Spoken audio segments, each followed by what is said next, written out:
നമസ്കാരം. ഏറ്റവും കൂടുതൽ തവണ നാട്ടിൽ വന്ന് പെണ്ണ് കണ്ട് തിരിച്ചുപോയ റെക്കോർഡിട്ട യുവാവ് മാതൃകയായി എയർപോർട്ടിൽ പ്രത്യേക സ്വീകരണം ഏർപ്പെടുത്തി.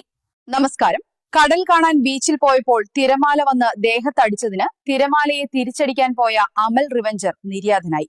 നമസ്കാരം. വക്കീൽ ഫീസ് ലാഭിക്കാൻ പെറ്റി കേസ് സ്വന്തമായി വാദിച്ച വിഷ്ണു എക്സ് ഹ്യൂമാറ്റീസിനെ പൂജപ്പുര സെൻട്രൽ ജയിലിൽ ജീവപര്യന്തം തടവിന് വിധിച്ചു. എറണാകുളത്ത് പഠിക്കാൻ പോയ സുഹൃത്തിനെ 2 മാസമായി കാണാതായിരുന്നുവര. പിന്നീട് ഒരു പാലത്തിനടിയിൽ നിന്ന് സ്ത്രീവേഷത്തിൽ കണ്ടെത്തുകയായിരുന്നു.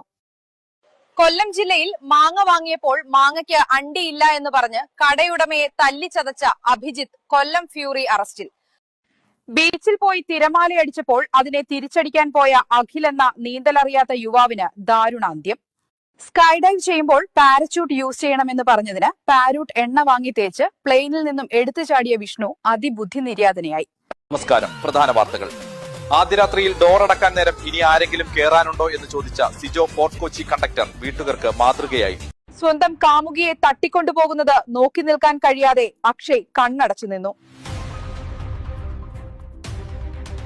ക്ലാസ്സിൽ പഠിക്കുന്ന സമയത്ത് കൂട്ടത്തിലിരുന്ന് ആരും അറിയാതെ വളിവിട്ട ആദിത്യൻ മുതുവാണത്തെ കൂട്ടുകാർ കൈയോടെ പിടികൂടി. സൂപ്പർമാനാവാൻ പാന്റിന് മുകളിൽ ഷഡ്ഡിയിട്ടു കെട്ടിടത്തിൽ നിന്ന് ചാടിയ അമലിന്റെ കൈയും കാലും ഒടിഞ്ഞു. കറുപ്പും വെളുപ്പും നിറമുള്ള വസ്തുക്കളുടെ പേരെഴുതാൻ പറഞ്ഞപ്പോൾ പല്ലിതീട്ടം എന്നെഴുതിയ അഖിൽ ഹ്യൂമാനിറ്റീസിന്റെ തല വിദഗ്ധ പരിശോധനയ്ക്കായി ഉപ്പിലിട്ട് വെച്ചു. അപ്പൂപ്പന് ഗ്യാസ് ആണെന്നറിഞ്ഞ അമൽ എന്ന യുവാവ് അപ്പൂപ്പന്റെ അണ്ണാക്കിൽ തിരിയിട്ട് കത്തിച്ചു കൊന്നു. കേരളത്തിൽ ട്രാൻസ്ജെൻഡർ പെൻഷനു വേണ്ടി ചെറുപ്പക്കാർ സ്ത്രീവേഷം കെട്ടുന്നതായി റിപ്പോർട്ടുകൾ.